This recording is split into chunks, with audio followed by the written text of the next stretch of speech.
We are seeing one of the strangest global events of our lifetimes. Power companies in the USA, Canada, Europe, Japan, and who knows where else, who have no business other than to safely deliver utility services to us, have been enlisted by some global agenda to install radiation-emitting surveillance devices on our homes that they are calling smart meters. The reason that this is so strange is that even after we have told them that these devices are dangerous, harmful, unlawful, and invasive, they flatly ignore us and continue to attempt the installations as if we were speaking to a hole in the ground. We know now that our power companies were perfectly aware of the problems with these meters from the beginning, and they even developed and planned strategies to withhold information about the meters, to install the devices without our knowledge or consent, to lie to us about what the digital meters are and what they do, and refuse to provide verifiable answers to questions about those meters. They could not have sent a more clear signal that the meters are not in our interest. Our power companies have allowed themselves to become partisans and to become enemies of their customers' health, safety, and privacy in some strange and new program to collect data and possibly harm everyone who has a utility meter. The new digital meters are designed to do things utility meters don't need to do, and power companies refuse to explain why they are so determined to push this on us. Most of us have become very dependent on our utilities, and our dependency is now being exploited by a global matrix called the smart grid, designed for massive collection and centralization of personal data.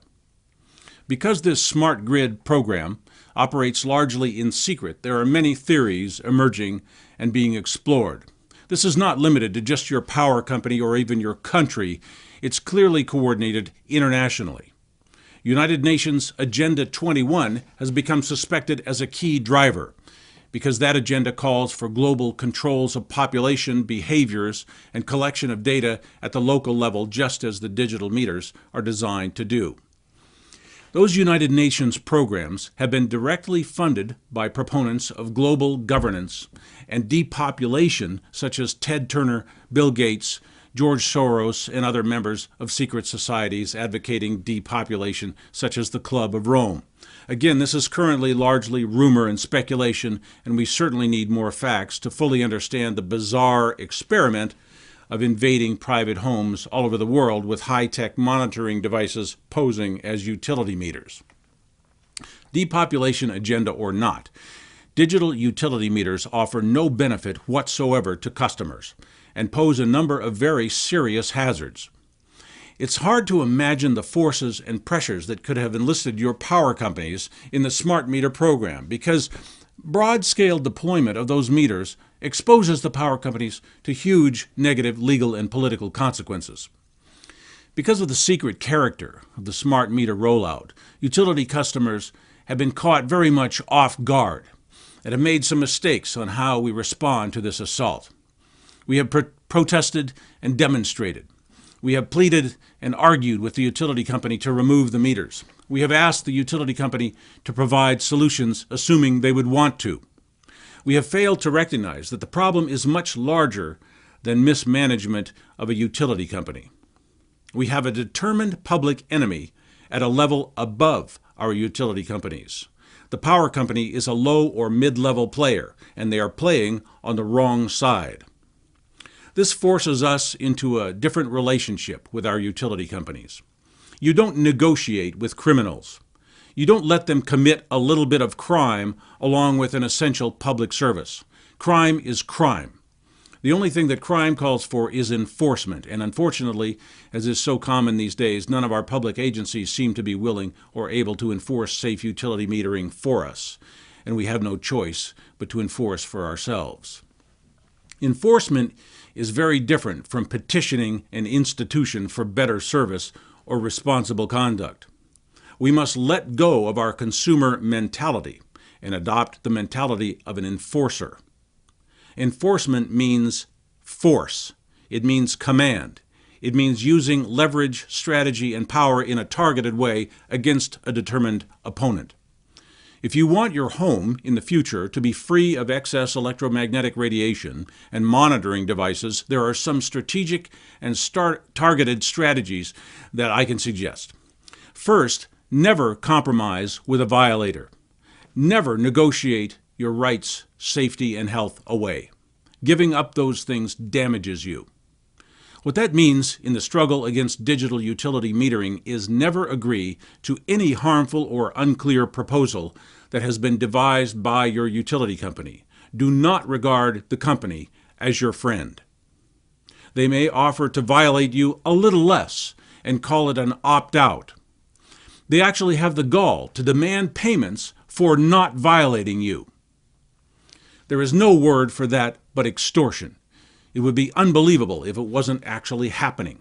In California, in February of 2012, Pacific Gas and Electric and the California Public Utilities Commission decided, without any consensus from or even disclosure to most utility customers, that all Californians should pay a large fee up front and monthly fees forever for the privilege of not having a more expensive electric meter that emits cancer-causing radiation and conducts surveillance on private activities inside the home. Never before have these utilities and regulators lost their reason and common sense to the point where they have attempted to charge people for not having something. The logic is amazing. I guess this is what they're thinking. They expect to make huge new revenues by charging you for what they call time of day usage. Because their meters will be spying on your daily and hourly energy consumption behavior, they can attach fees and penalties to behavior they deem to be undesirable. If you refuse to accept the smart meter that enables them to raise all these fees, they want a way to get the revenues anyway, by simply charging you fees for not having the meter. And amazingly, regulators failed to see the plain criminal idiocy of such a scheme. This represents a major new paradigm in the exploitation of utility customers. It's astonishing that utility companies and regulators even imagined they could get away with such an assault on the basic rights of utility customers, and to presume that no one would resist, object, or hold them accountable for violating the public interest in such a blatant and contrived way. Public officials and utility administrators can be imprisoned for this if we and our justice system step up to the task. So that's the first strategy. Never accept any shady, half-criminal opt-out offer from your power company. The next strategy is even more powerful. Basically, it is collecting evidence. Evidence is what wins in a legal conflict. Many people are experiencing sudden and unusual health problems, going on for weeks or months, only to realize they started on the day the smart meter was installed. If a digital meter is ever installed on your home or workplace, keep a diary of all the changes in the occupant's health from the day that meter is installed. Write down the time, the day, the name of the victim, and the description of the symptoms or problems. Just from doing a few videos on smart meters, I've received many dozens of calls from people with horror stories about their digital meters. The story usually goes something like this. My kids and I were getting sick. The doctors couldn't figure out what was causing it. Then we realized it all started at the same time they installed our smart meter. Headaches, nausea, insomnia, lack of concentration, heart palpitations, mood swings, depression, confusion, poor performance at work or school, sick days, lost jobs, family dysfunctions and conflicts, disintegrating relationships. These are all things that should be written down and described with time and date. You'll find that you'll have a powerful legal device there. You can bring that as a sworn statement before your utility company or a court, and they will have no way to dispute or rebut that with first-hand knowledge. You have just created compelling and prevailing evidence in any legal contest. It's more important than you may know.